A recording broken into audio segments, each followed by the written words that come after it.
Welcome to Boxing During Dinner, episode 97. We're 3 away. So close. From episode 100. And David, I want to thank your sister. Why? Because the fact that she's here tonight. Yeah, she is here. We moved the show from Wednesday. Oh, there she is. There she is. We've moved the show from Wednesday to Thursday. True. Right? I know where you're going with this. And thankfully, we were here on Thursday because Canelo against Mayweather was finally announced last night. This is Thursday. When we're saying this, even though it'll be posted on Friday. But Canelo Mayweather finally made. Our predictions were way wrong. Kieran Mulvaney, great writer, horrible at predicting upcoming fights. We've looked like total idiots lately with our predictions of the Lamont Peterson-Lucas Matisse fight.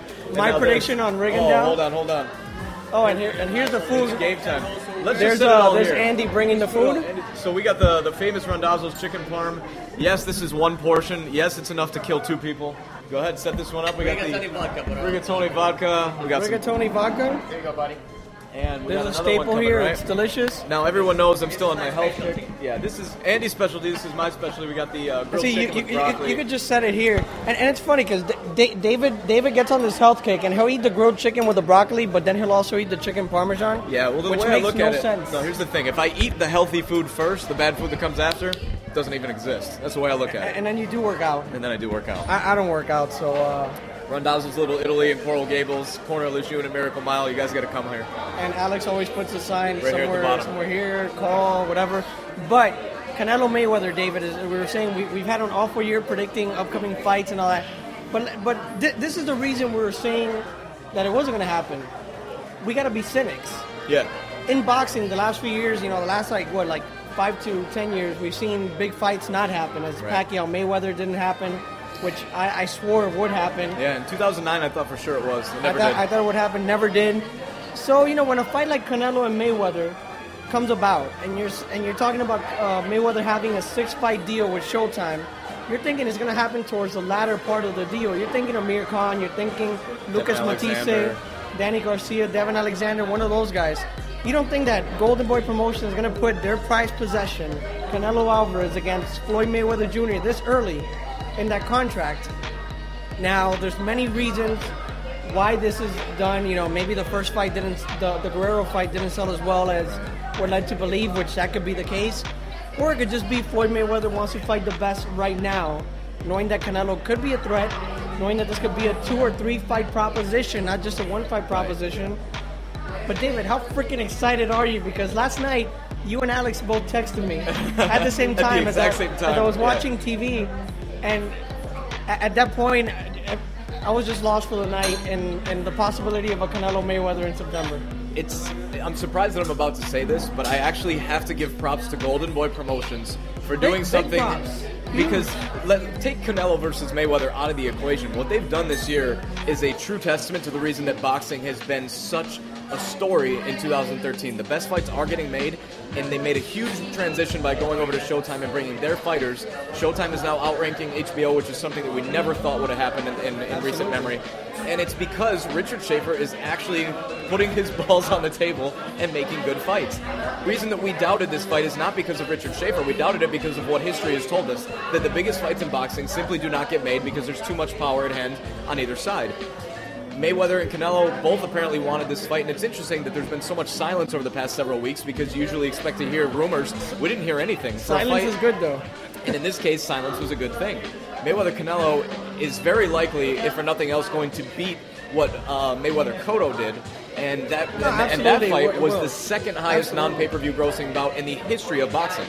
This fight could break a lot of records. One of our friends and viewers, Pierre Bernardo, who follows us and is always commenting on our wall, great guy and knows the sport of boxing, and he said something to me today that caught my attention. The Mayweather's biggest fights have always been made under wraps. Yeah. Not a lot of fanfare. It just gets done, just like this fight got done. And now that this fight did get done, the whole stigma of Floyd Mayweather Jr. being I guess the haters calling him a coward for not fighting Manny Pacquiao, and now he fights Canelo, which in the boxing world, he may not have his own sneakers or his own shirt that say Canelo knows, Manny knows, but he's still a good fighter and a bigger guy physically than Floyd Mayweather Jr. He could be a threat. still a 22-year-old, growing into his body, growing in skill. Floyd Mayweather Jr. is putting his money where his mouth is. Yeah, money is putting his money where his mouth is. It's a tongue twister. Money, Mayweather, money. Try to say that 10 times real fast. It's interesting to me. I mean, this is a 13-year age difference. I mean, this is a guy who was in the 8th grade when his opponent was born. You know, like, just do the math here. Canelo, I've been a Canelo doubter for a long time. I mean, you know that he had the talent and everything, but the way he fought Austin Trout, I mean, I think there's a lot to be desired in his performance against Austin Trout, but there's also a lot to be said for what he did do. Neutralized an excellent boxer, a southpaw who was bigger than he was as far as range goes, not a bigger puncher, but he neutralized him with defense that we hadn't seen. Canelo does not get hit cleanly very often. He does tire as the fight goes on. The odds prove that people really think Canelo's a threat. I mean, Mayweather, even in the Victor Ortiz fight, was a 7-1 favorite. In this fight right now, the odds only have Mayweather as a 2-1 advantage over Canelo. That shows how serious the people are taking a guy who just beat Austin Trout against a guy who literally blew Robert Guerrero out of the water and made him look like an amateur. This fight is in the eyes of a lot of people, a toss-up. You know, and I saw a lot of comments today, David. A lot of comments. I mean, I've never seen this outburst. On our page, yeah. On our page, on every page, everywhere. on Twitter, on Instagram, Facebook. I haven't seen this and much attention. And my non-friend boxing fans, the ones who like only watch, Pacquiao fights every once in a while, were messaging me like, "Oh, what do you think? What do you think?" and this and that. Right, it's getting incredible. It's getting incredible attention. But a lot of people are coming right off the bat and saying there's an easy fight for Floyd Mayweather. He's going to win by unanimous decision. I don't think it's that easy, and I'll tell you why. And you know, I haven't been the biggest Canelo fan over the years, and he's proven me wrong time and time again. Mayweather's 36. Yeah. One day he's going to get old in the ring. We don't know when. We don't know how. Maybe he never does. I mean, Bernard Hopkins is still a young man at 48, but one day it may happen. 2, we've seen what happens when he fights the stronger pressure fighters. Miguel Cotto probably lost 9 or 8 rounds in that fight. Right. But he did bust up Floyd Mayweather a bit, did make the fight interesting. And also Canelo, as you were saying, David, he in his last fight, he showed he has some defense, doesn't get hit cleanly too much, has a stiff jab, and he's still getting better. Right. We haven't seen the best of Canelo. So I think this is going to be a much tougher fight than what some people are giving Canelo credit for. Mayweather's going up in weight. He's going to be the smaller guy on fight night. Yeah. He's probably going to be at 154, 155. Maybe. Canelo's going to be at 170, maybe even a little higher. There will be a 20-pound weight difference come fight night. There are a couple of things at play here. Canelo Alvarez has proven something that I think very few fighters can prove, and I think this is what makes him elite, is that he can make adjustments against guys in the ring. And very few people can do that. He proved that in his fight against Austin Trout. One of the X factors here is that Mayweather makes his opponents miss a lot. And that's particularly bad for guys with poor conditioning. And something Canelo Alvarez has shown to be an Achilles heel is that he does tire later in fights. So if he can't hit Mayweather cleanly, which he probably won't, it's going to be really important for him to have his conditioning on point. The fact that this fight is at a catch weight of 152 pounds, I think does make a difference, especially for a guy like Canelo, who already struggles to make 154. Is conditioning going to play a part? I think, as I've said, he's a guy that's still growing. Right. I mean, I didn't grow past like the age of 8, but womp womp. But Canelo Alvarez is still growing into his body. At 22, you're still basically a kid. I mean, we've seen Manny Pacquiao at 22 weighed like 90 pounds. And at 30, he was killing Margarito at 154. Yeah. Cotto proved in one way that Mayweather can get hit by the jab if you're willing to commit to it. Canelo doesn't have a bad jab, but he doesn't use it all that well either. But he adjusts. Maybe he doesn't have to use the jab against certain fighters. So you don't really know what Canelo Alvarez you're going to get. You know which Mayweather you're going to get.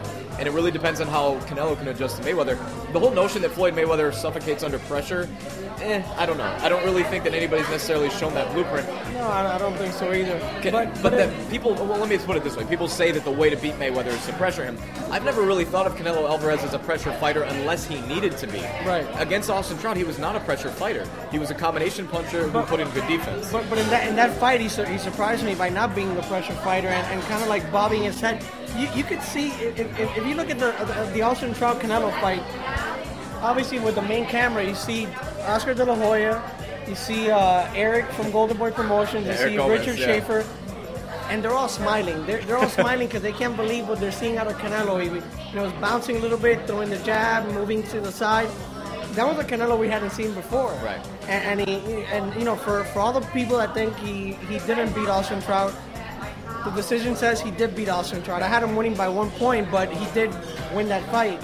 And then for all the people saying, hey, Armando, you're an idiot because, you know, can't believe you're picking Canelo. I'm not picking Canelo. If you had to put a gun to my head right now, I'll tell you Mayweather's going to win by decision. To me, Floyd Mayweather is one of the best fighters to ever fight, period. What he did to Robert Guerrero, who's a good fighter, a lot of people may not know him, but Robert Guerrero's a damn good fighter, and he made him look silly. He made him look like an amateur. After the second or third round, he made him look like he didn't even belong in the ring. Like he didn't belong in the ring. Like he didn't belong fighting for a title ever. That's how good Floyd Mayweather is at 36. And we can also talk, too, about how good Floyd Mayweather is. Look at the Miguel Cotto fight. People say that was evidence that Mayweather was somehow slipping. He won by 117 to 110 on almost all three cards. I had him winning 118 to 110. And that's a fight that people say showed that he was slipping. People don't take rounds from Floyd Mayweather. I mean, and you could go back to the Jose Luis Castillo fight early in his career. Some people thought Castillo won. I sure didn't think Castillo won either of the two fights. But if you need evidence of someone's inability to fight and you have to look back a decade. Right, exactly. You got to look back to when he was Canelo's age. Right.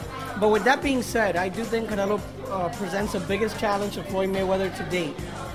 Even so, and you know, I'm going to get a lot of criticism for this, I think he presents a bigger challenge than Manny Pacquiao would have presented.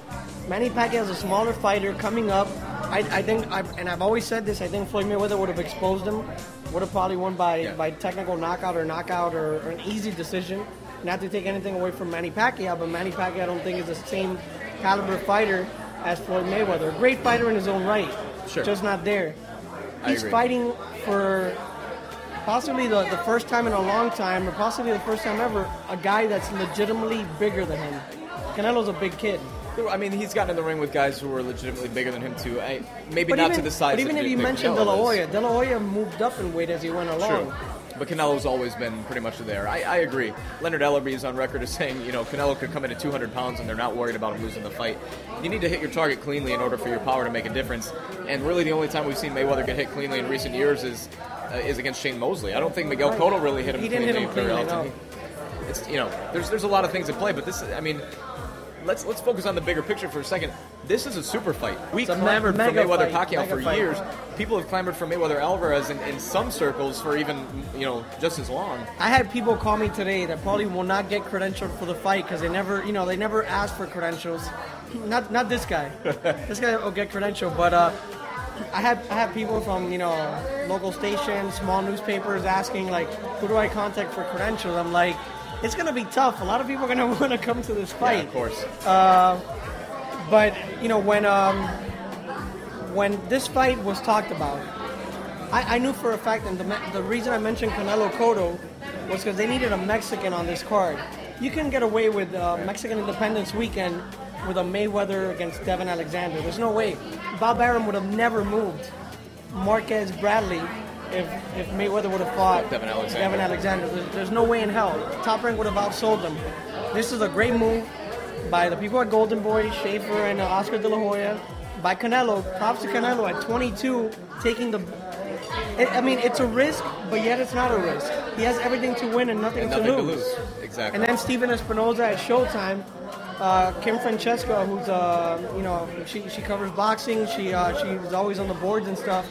She said Steven Espinoza is Santa Claus today because he brought Christmas early to the boxing fans. And this is the fight that needed to be made, David, for that day. And props to everybody that made the fight. We can't wait. And next week we got episode 98 with a preview of some good fights on June 8th. And we didn't go over by much. No, not by much. Alex has been trying to wrap us up because he knows that you talk a lot. Not me, though. See you guys next week. Or right now, because we're about to record another episode.